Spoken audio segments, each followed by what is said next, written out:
Like I said, later this summer, we will make television history by having the 1,000th episode of a primetime show original episode.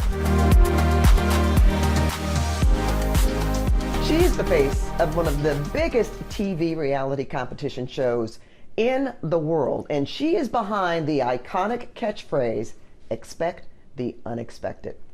Please welcome to the conversation, Big Brother host, Julie Chen Moonves. My sister in news, my sister in faith, my sister in Christ. Oh, love you, Julie. My sister in broadcasting, and my hero. Oh, Julie. I was a fan before we became friends. And now she's like, I'm getting the restraining order later. That is, I can't believe you said all that. And you know I appreciate it. I really take it in. I know you, but I want our viewers to get to know you better. So because of this, we're going to talk about Big Brother, because I know that, yeah, we're going to do that. 28th season, amazing. But I want to go back to the beginning for you, Julie. You've been in LA. This has been your home for many, many years now. Since 1987, I came out here as a freshman for USC. Right, Go Trojan. On. Fight on, Okay. from Queens. What did I know? I was like, fight on. Does that mean more hairspray? You're so funny. No, okay. But oh, yes, but you were born in New York City. Yeah, born and raised in Queens. My parents are immigrants. Mm-hmm. My dad born in Beijing, ended up in Taiwan, went to high school, college there, came to America for his graduate degree, University of Florida, Gainesville.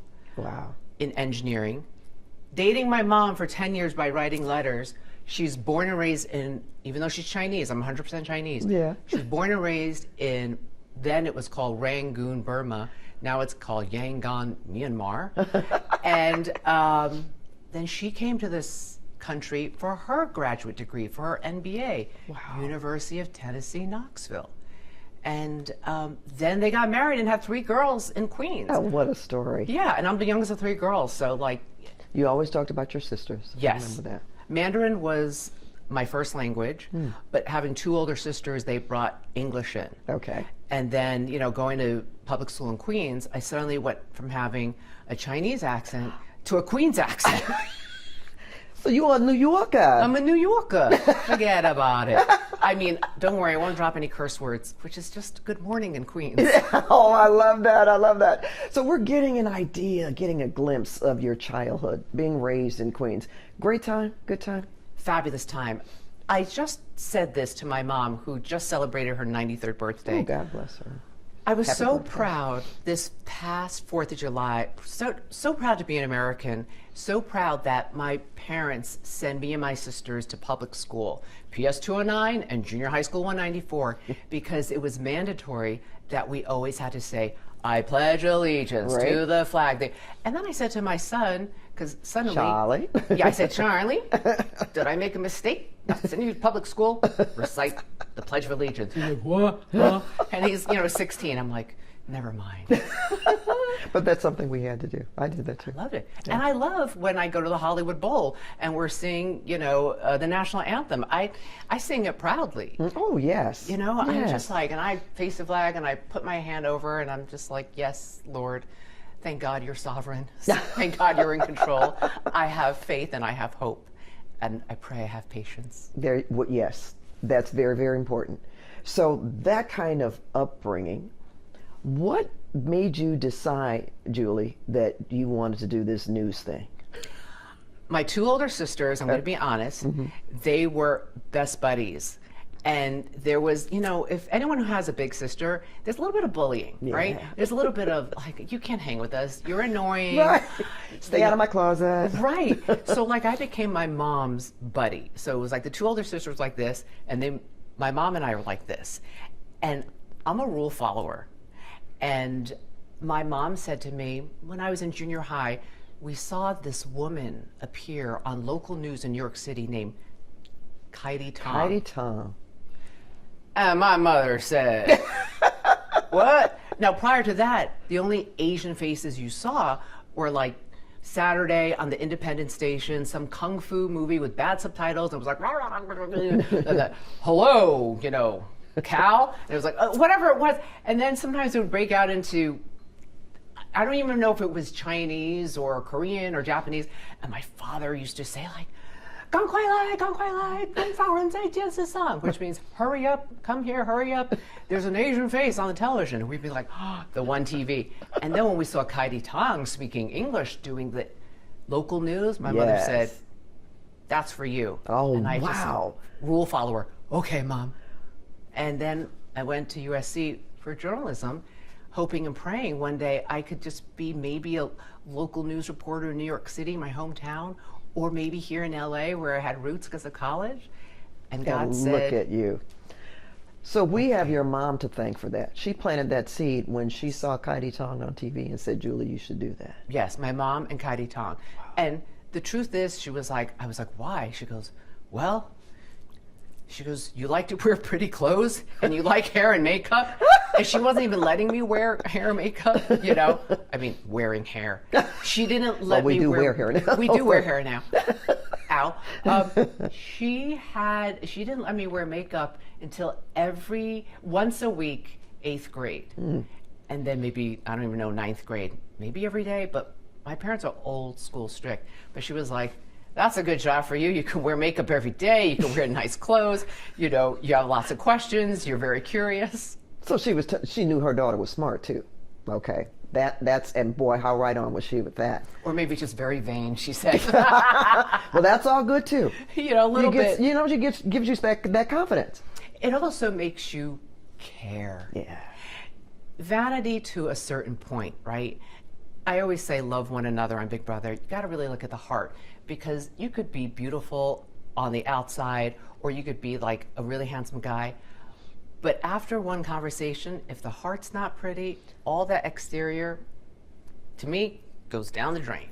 And I think you earned that, or you learned that early on, I should say. I've known you for a little while, and just the times that I have had the opportunity to work with you, I felt that coming from you. And that's a gift. That's not something that you learn. I think as you have different experiences, you can sort of maybe look in someone's soul, you know? Yeah, I think calling it a blessing in disguise, when I was being a pain to my 2 older sisters and, you know, bullied at home, that was a blessing in disguise, because like tougher. It made me tougher, it made me goofy, and like I kind of didn't care. I wasn't trying to please them because they weren't gonna let me join in their reindeer games anyway.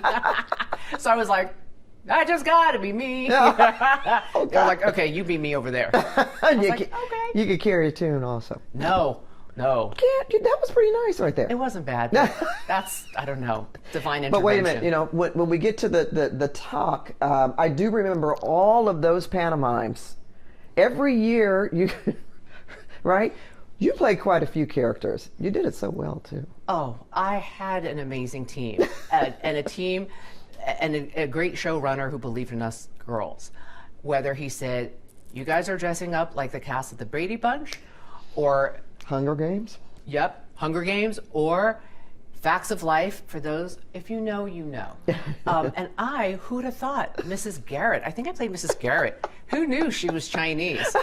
You know, and I just said, "The girls, you know. You had so many moments. And then Halloween. Oh, that was, forget about it. Oh, I love trying to be you Madonna. did. Okay, well, you did it well, though. No, you played her well. Not so bad. No, you did well. Thank Come you. on. No, I'm saying that. I'm being very honest about that. And people look forward to that episode every year, the Halloween episode, because they knew that was going to be major.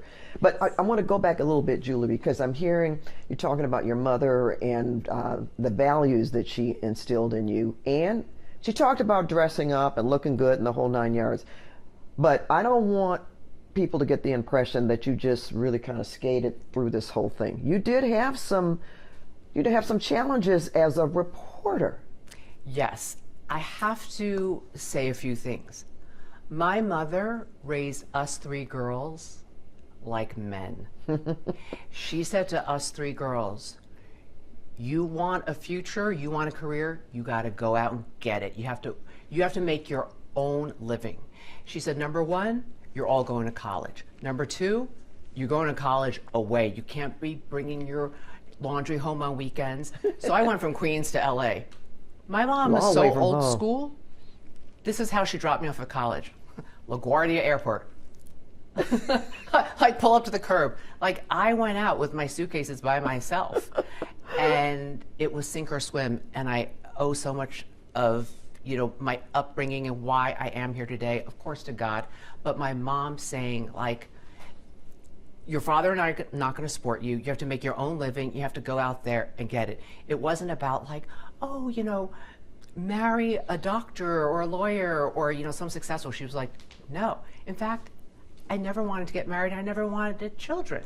And here I am, married with a child. Yes. God, what's the biblical saying? Man makes plans, God laughs. Julie made plans, and God had like a side-splitting laugh. Oh, and Charlie's just wonderful. He is. Yeah. A challenge, but a wonderful one. But you talk about that, but just real quick, because I know her time is so limited. I know that. But there were challenges that you faced in the industry. I'm talking about, because you told this story before. Okay. Okay. So I get to Dayton, Ohio. It's my first, I'm in front of the camera. Mm-hmm. The news director who hires me, he gets a better and bigger job, leaves Dayton, goes to Washington, D.C.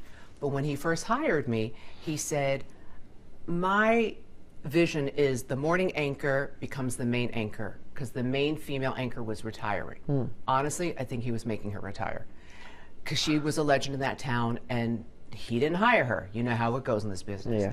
Yeah. And he said, and I could see you taking over the mornings. But when he got a promotion and went from Dayton to DC, the new news director didn't have that vision at all. So he inherited me. And I was like, hey, this was the vision of, and he's like, yeah, no. And he honestly said to me, you will never see the anchor desk here in Dayton. I said, why not? And he goes, well, let's face it, Jules, you got to relate to the community. How big is the Asian community in Dayton? Again, a blessing in disguise. Mm-hmm. I got together my resume tape. I shopped around for a new agent, and the new agent basically said, if you get plastic surgery to your eyes and make your eyes look bigger and more Caucasian with the fold, you're going to a top 10 market. Wow. And he even gave me a folder with what plastic surgeon to go to in LA. And I went to get the eye surgery. My parents were like, okay, we're driving her. I thought, they're going to think I'm denying my heritage. Oh. Because he said, Asians, a lot of Asians, our upper lid have a lot of fat, excess fat, and it hangs over. And this agent said to me, in your cutaway shots, when you're nodding your head listening to an interview, you either look disinterested, angry, or bored. So I was like, well sign me up. No. Okay. So I had that done, and then within, before my contract was over in Dayton, I got a job at New York. I got job offer at New York City and DC. How about that? So. And the news director who didn't want me on the anchor desk was like, no, you can't take this job at DC. And I said, but you don't want me here. In Dayton. I think he appreciated that I was a workhorse, and if you sign me any story, breaking news, I would get it done. Okay. I think he did appreciate that. All right. So then I said, well, how about if I get another job offer, then we'll talk. And then New York City called, and then he said, okay, but you have to buy yourself out of your own contract. Oh boy, what a guy. I know. Right. But I did, because my salary from Dayton to New York, it was worth it. And plus, I moved back into my house in Queens. Yeah, so you didn't even have to worry about that. No, rent was free. Okay. So she went to New York. You worked for CBS. You ended up anchoring the morning show. Then you started The Talk. Yes. Wow, do I miss that show? Okay. So that transition, as this report, and you did some work. I mean, you traveled the world. You did some big stories, and then you moved here, and you moderated this wonderful talk show. I had so many laughs and so many good memories. Yeah. Every good thing must come to an end. I look back so fondly on my time there. I wasn't, at the time when I exited the show, I wasn't happy with the way I exited. Yeah. But God heals all wounds. They say time heals all wounds. To me, God is time. And I look back with just fondness and love. And I'm glad I have that, but I'm also glad that I've moved on to what I've moved on to. Oh boy, did she move on. My Big Brother. Yes. 28 seasons, Julie. Gosh. Really? 28 seasons? Originally, I turned down the job Why? because I was brand new to CBS News, and I was the news anchor for Bryant Gumbel. And I was 29, I was only a few months into the job, and I got called to say every week for 10 weeks, you're going to be on a plane to go do this reality show in LA. And I was like, well, are you ever going to let me be a 60 Minutes correspondent? And the head of news then said, probably not. I said, well, thanks for your honesty. I refused. And I said, no, thanks. I go, why don't you hire like a professional game show host or an actor or, something. And then he said, we could technically assign you this job. And if you don't take it, it can be seen as insubordination. Oh, geez. And I said, well, when's the next flight to LA? And 28 seasons later, but not only the show is still lasting, you are still the host of the show, and you love the show. I love the show. What is it, Julie? I mean, did you first feel that way when you first started? No. Okay. The first season, I felt like I had a gun to my head, and I was still trying to be kind of like, oh, I'll show them I'm going to be very serious, and they're going to let me on 60 Minutes one day. So then I inherited the name Chenbot because I was like this cardboard cutout of a person. I didn't know what I was doing, and the critics hated the show, me, the furniture in the house. It was like a plywood house from IKEA. They weren't wrong. And That then was interesting. we changed the rules. Season 1, the public voted out people, so there was no tension in the house. Right. Season 2, they changed the game and created tension in the house by The players voted out. yes, people. you have to vote out on your own. So it's like I'll be like, "Hi, Pat," and then you turn around. I'm like, "Let's vote her out," and that creates drama. Season 1, the kids were nice. They sat around playing cards, and they were like, Pat, I really want you, but if America doesn't, Well, that's not my fault. right? Right? Fan, Right. That was easy. Yeah. There were some challenges too with Big Brother. You just talked about some of them, but there were some episodes that made news, Oh. and not in the way. Not the way you want it. Yeah, you know what I'm Season saying. 2, one house guest thought he was being like dangerous and sexy, and he held a knife to his in-house girlfriend's throat, like, oh, aren't I dangerous? And she was like, he. We're like, you're out. Okay. Were you petrified? I was When in that New York, happened? and I was like, what? I had to get on a flight. They evicted him. I had to sit down to an interview and say, explain yourself. I wasn't petrified because, I remember this kid was from New Jersey. He was kind of a tough kid. I'm from Queens. I'm like, oh, that's his little, I'm a dangerous bad boy. I never thought for a second he was going to hurt her. She was giggling, and he was like, yeah, right. He knows there's cameras everywhere, but we had to play it safe and say, bye, buddy. Yeah. You're gone. Yeah, because everybody else doesn't have that kind of insight Yeah. that you had. What people also love about you, Julie, is your signature live eviction interviews. Ooh, thank you. No, they do. I hope so. So, how, I'm going to ask you this. I think I know the answer, but how do you balance asking tough questions, but also being empathetic? You do it in such a way that, Well- someone's just been voted out, but you empathize with them. You don't just say you're fired. You don't just kick them out. I try to, because the creators of the show, they're from the Netherlands, and they taught me from season 1, everyone should be celebrated when they come out. Now, there have been some controversial people. I'm thinking of a girl named Erin, I don't know how many seasons ago. Beautiful girl, a model from, I want to say, Texas, blonde, and not even 22 yet. And she said some things in the house that was anti-Asian, anti a lot of things, but the anti-Asian stuff hit me. And I remember thinking, oh, I'm going to let her have it. And my sister, who no longer is a bully, but my best friend, she said to me, you can't ask those questions. And I said, why? And she said, because then you're the bully. I said, fair. And she goes, and she's a lawyer. So I said, how about if I phrase it this way? She goes, now we're playing fair. So I had my sister help me, and then years later, I had my faith help me, because I end the show, love one another.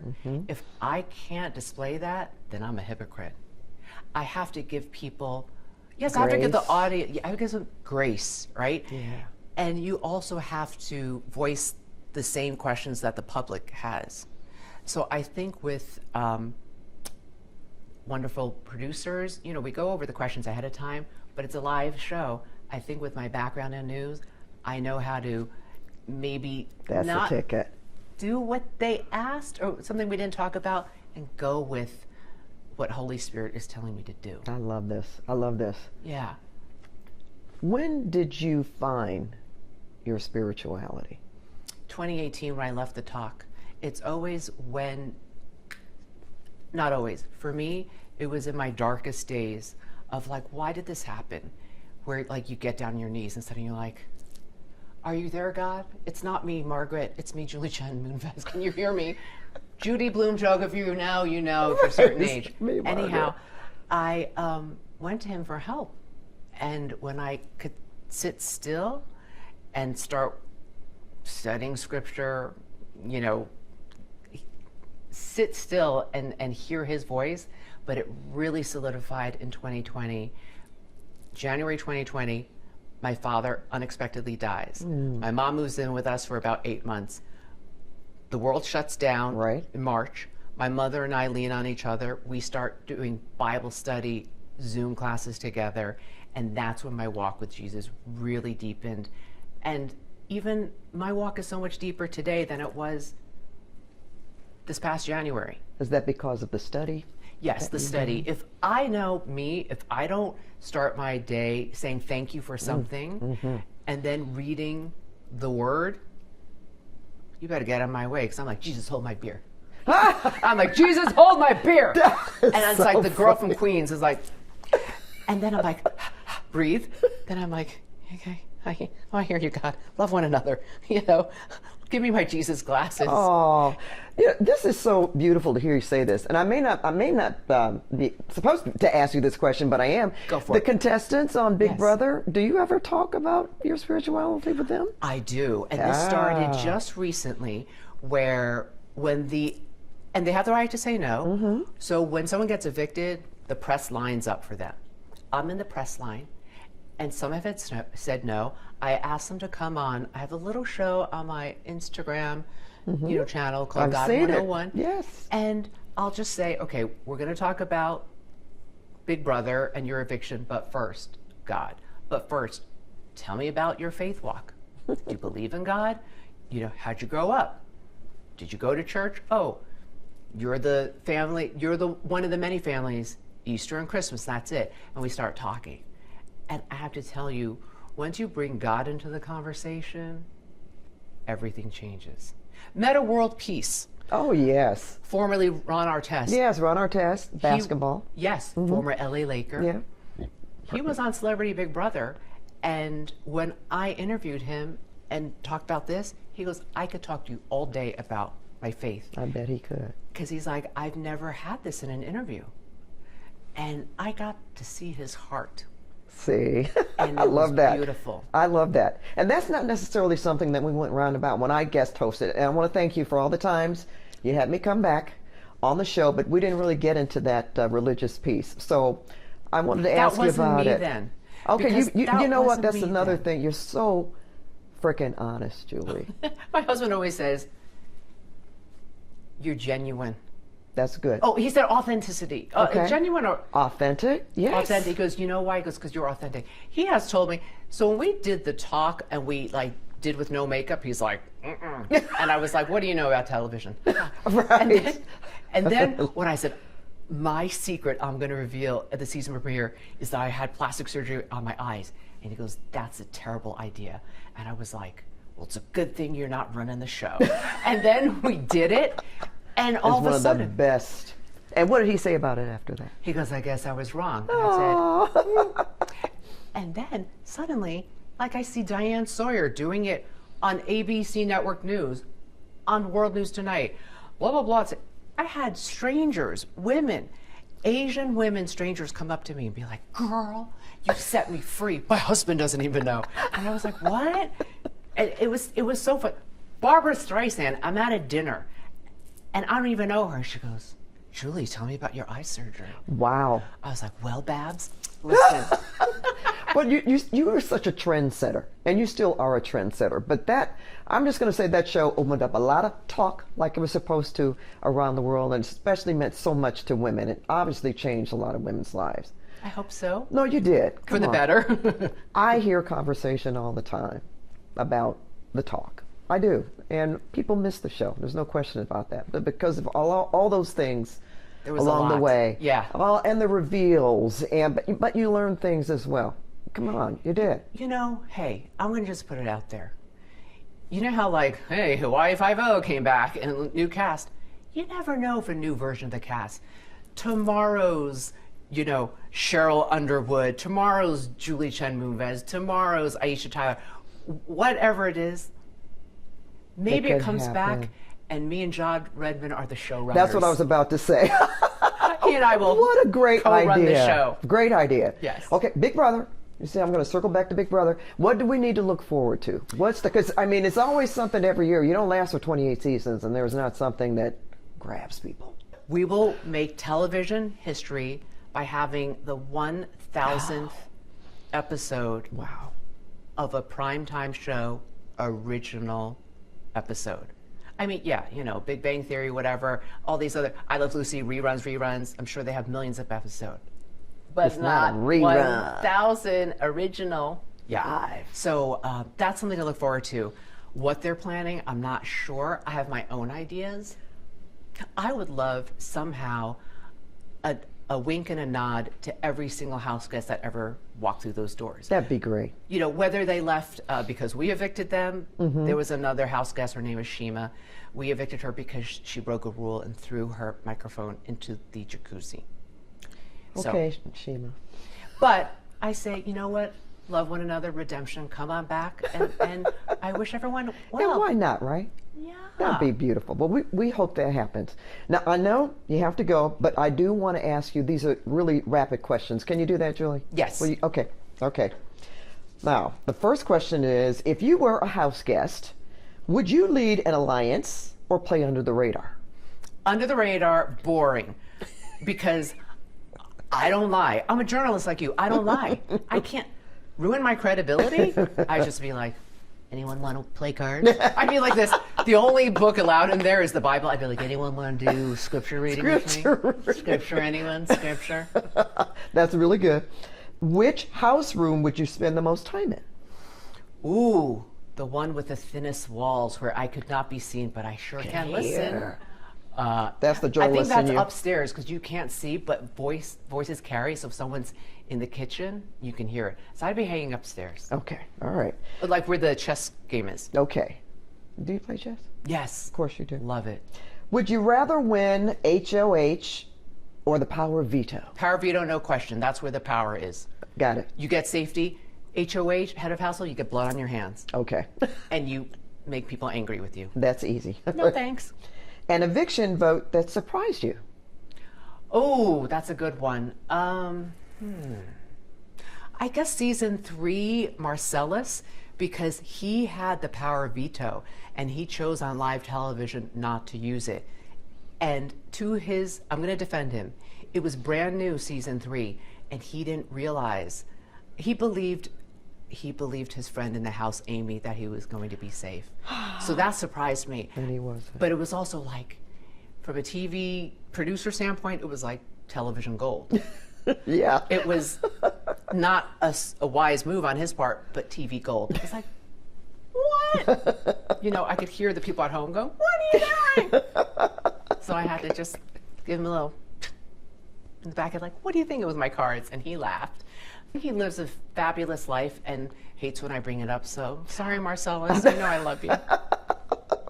Now, finally, Julie, one word to describe the Big Brother fan community. Loyal. That's a good one. Fiercely loyal. That's 2 words. Loyal. Loyal. Wow, that's fabulous. Seriously. You yourself, you don't seem to have any plans of slowing down. I know Charlie's 17. He's going to be going to college soon. Right? My hip and my neck might say, slow down, girl. And I'm like, Well, you're not. let's go. Chenbot. Okay? I'm in a face-off with Zingbot. As long as Zingbot's on, I'm like, bring it, Singbot. I'm doing my exercises here. Yeah. You're in it. I'm in it. I love it. Aw. I just feel grateful. Well, Grateful. we're grateful that you're here and that we can still see you. Seriously. Thank you, Pat. And thank you so much for giving me your time today. Okay. Thank you for your heart. Oh, and thank you for yours. And thank you for your professionalism. Yeah. And credibility. It's okay. I go on and on. Yes. Love your you, your Julie. way. I'm picky. And when I see Pat, I said, I trust her. Not just because I know you. I trusted you before I knew you. I trust her. I love her. I could watch her all day. All day. And I Classy. I'm on all day. I'm going to start calling Right, this Julie? place CNN. They better pay you all day. I'm going to be your agent. Now there is a move. There is a move. And I hope your husband watches this episode, okay? Yes, I'm going to make him. But what does he know about television? You're so cute. And we're going to end with that. Thank you so much for coming. Thank you for watching the Conversations with Pat Harvey. You can watch our episodes on YouTube or listen to Spotify or wherever you get podcasts. I love you. I love you.